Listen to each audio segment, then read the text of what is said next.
second one, so it was removing Kuminga and it was Pods, GP2, and Looney, along with 2025 and 2028 first round picks swaps in 2027 and 2029 for Markkanen straight up. I'd probably do this trade.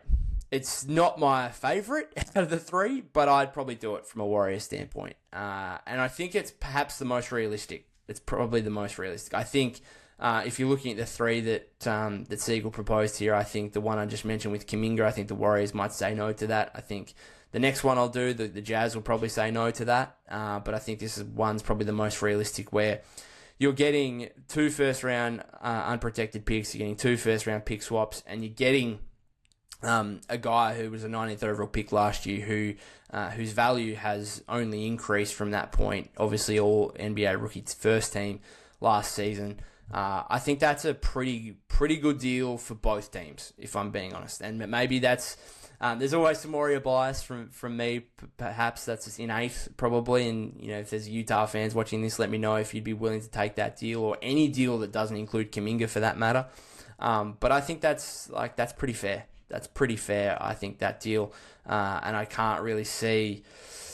Yeah, I mean, the Jazz are going to ask for Kuminga. There's no doubt about that. And maybe that's the difference in the end. Maybe they just say no to this trade. But I do think there's a middle ground to be found. And this could be the middle ground where it's like, okay, we're not going to give you Kuminga. We're going to give you Pods. I think from a Golden State standpoint, you've just got to look at it and think, Pods is really good. He's really good, and he's going to be a big part of the team next season if he doesn't get traded.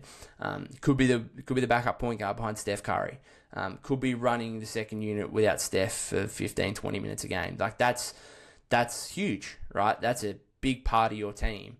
But I also think he doesn't have the absolute high-end upside, and that's the issue here. And I've spoken about it with people. It's like, you could give up Kuminga for Markkanen, right? And Markkanen's a better player right now, and Markkanen's a better fit for the Warriors right now, no doubt about that.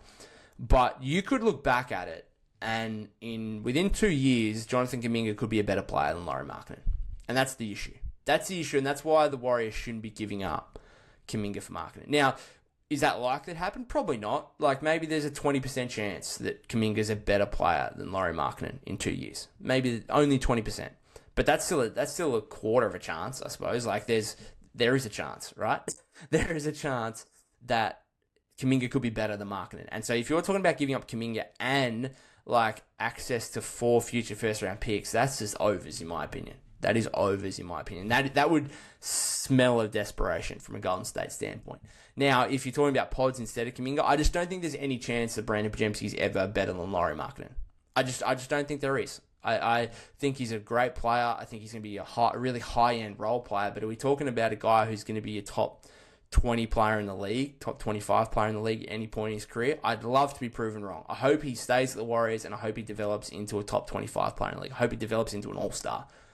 I just don't think there's the upside there, the absolute high-end talent to suggest that Brandin Podziemski is going to be a top 25 player in the league.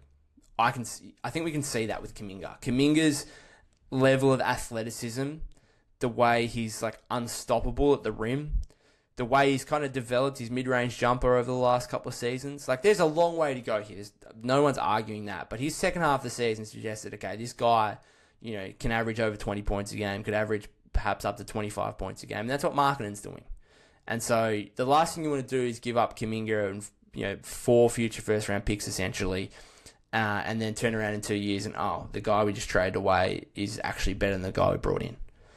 That's the last thing you want to do. And I just think the Warriors don't necessarily want to take that risk, as there's less risk involved with Pods, because I just don't think he's going to get to the Markkanen level, right? I just don't think that.